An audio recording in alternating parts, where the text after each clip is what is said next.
People remember COVID through the news, the lockdowns, and the numbers. I remember it through my patients. My name is Wakar. I'm an emergency room physician that trained in New York City during the height of the COVID pandemic, and here's how I remember it. COVID first made its way into the world in December of 2019. In January of 2020, the first case was diagnosed in the USA. On March 14th, the first case was diagnosed in the state of New York. In as little as 14 days, 1,500 additional individuals went on to die secondary to the COVID virus. I remember I was in my pediatric block when I first developed symptoms concerning for COVID. Insane body aches, cough, myalgia to the point where I could hardly move. I was actually going a COVID quarantine of 7 days. And upon returning to the emergency room from my quarantine, it looked nothing like I remembered it. It was an absolute war zone. Staff members covered from head to toe in personal protective equipment. Huge, thick drapes from the ceiling down to the floor of makeshift entrances to allow you to get into the room without preventing cross contamination. Caution, hazard signs everywhere, and the patients as sick as possible. Everyone was coming in for respiratory distress, cough, critically low oxygen levels. And I still remember my first COVID 19 patient till this very day. It was an African American male in his mid 50s who came in with cough, shortness of breath, and had critically low oxygen levels. His was less than 80% on room air. A normal person's oxygen saturation is 95% or higher, and if you smoke, you're probably 88 to 92%. Given his need for oxygen, how rapidly his symptoms were progressing, his chest x-ray consistent with classic COVID, which would be both lungs covered from top to bottom and infiltrates, I gave him diagnosis of COVID. There was no confirmation testing that I could personally perform at that time, given it wasn't readily available at that time. And I will never forget what he said to me. He looked me in the eyes. He stood up. He was a little over 6 feet tall and said, "You better get out of my way. And if you don't, I'm going to choke you the fuck out." And I remember looking at him, and I honestly didn't know how to feel. Here I am, lending a hand to you in your time of need, and you're threatening to harm me.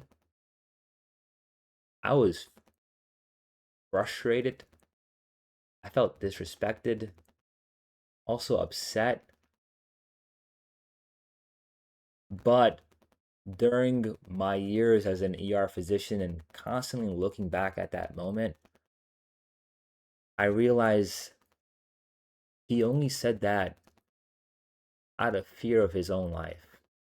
Again, 1,500 individuals just went on to die from COVID in 2 weeks. COVID at that time was essentially synonymous with a death sentence. I followed his case.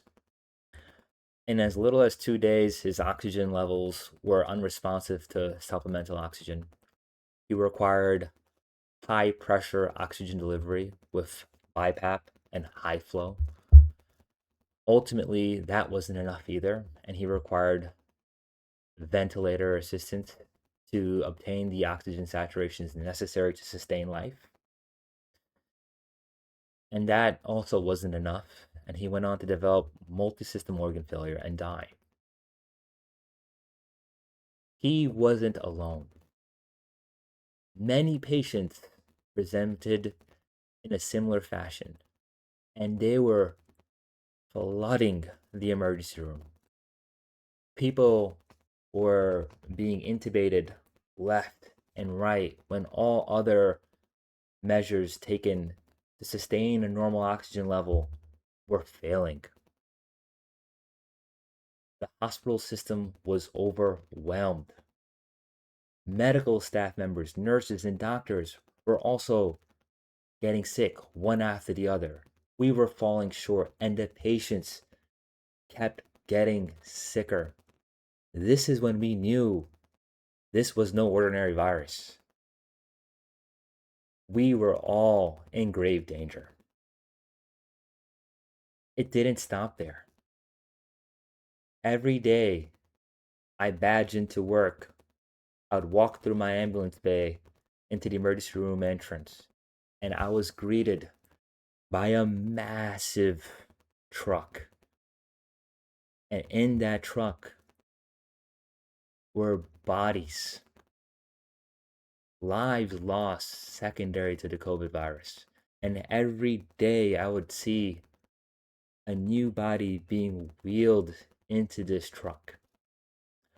When I'd be entering the hospital or exiting the hospital, it felt like we were losing day in and day out. What was happening in that hospital was insane. Every ICU bed at the hospital I was stationed at was occupied. We were taking units that weren't designed to handle ICU level of care and converting them to do so because of the room we needed to take care of all that were sick secondary to the COVID virus. And it didn't stop there. We were running out of vents. We ran out of central lines, which are these huge catheters that would go in one of three veins in the body to deliver medications directly to the heart to ensure a normal blood pressure was sustained. And once these people were put on vents, were placed on these life-saving medications called vasopressors to sustain a blood pressure, they would stay on them. People were ventilated and on vasopressors for months. I remember during my ICU portion of my curriculum, there was a female patient who had traveled from Ecuador. She had no family. She came here to pursue the American dream in hopes of a better life. Unfortunately, she acquired the COVID virus. She required intubation. Her blood pressure critically low. She required vasopressors. She only had a friend here. Her kidneys failing, liver failing. Any attempt to take her off the ventilator failed. Any attempt to reduce the vasopressor sustaining her blood pressure failed.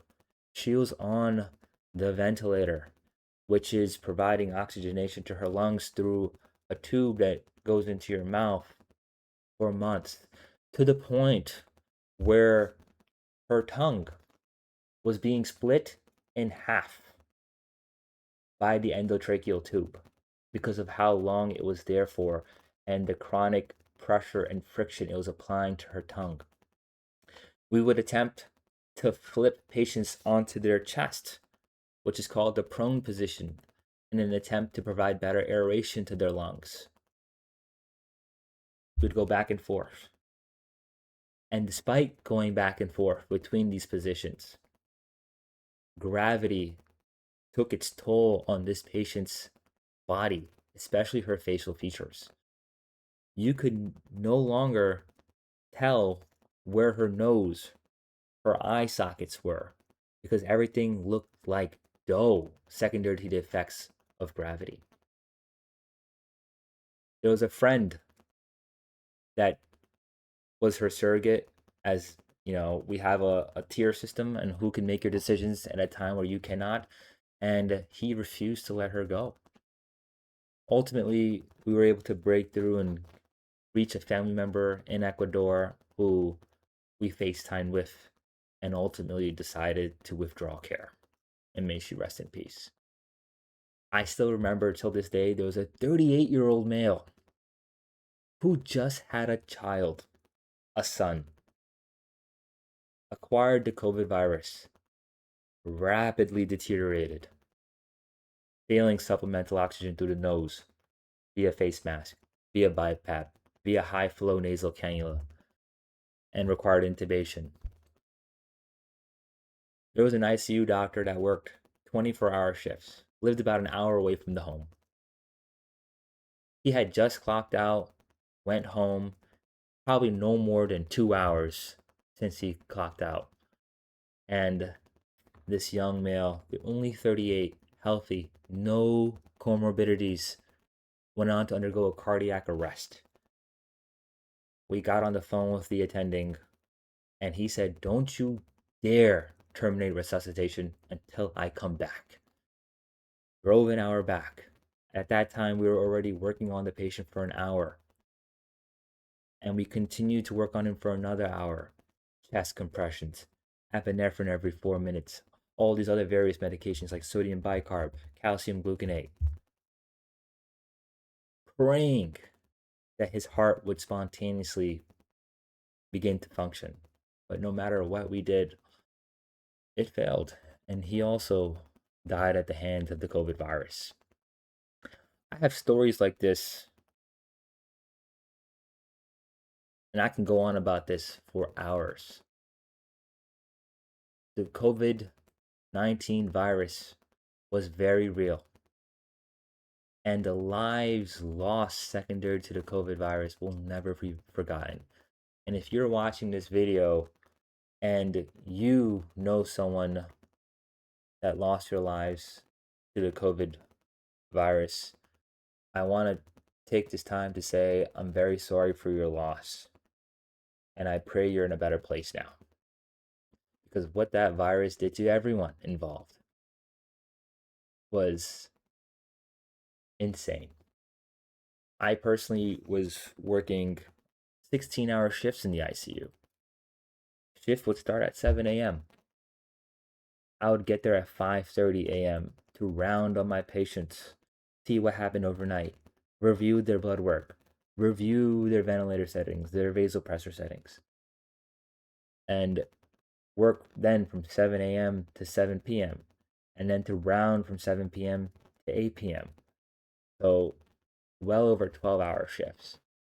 And day in and day out, I don't think there was a single day that went by without a patient entering cardiac arrest, which is when their heart effectively stops beating and they need chest compressions to ensure their heart is circulating blood throughout their body.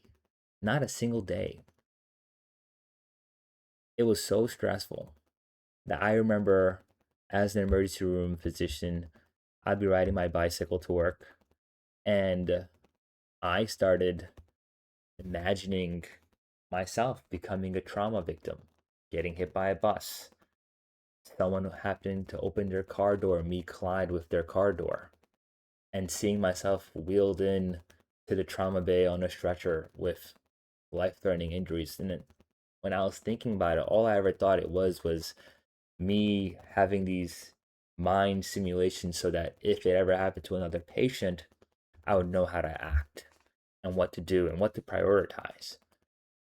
But in reality, it was me entering depression and seeing myself as vulnerable, someone that could get hurt, someone that's not immune to trauma. And I also needed help and counseling. So to all the frontline workers that gave it their all, I applaud you. With the minimal information we had, because of your efforts, we're allowed to live a normal life today.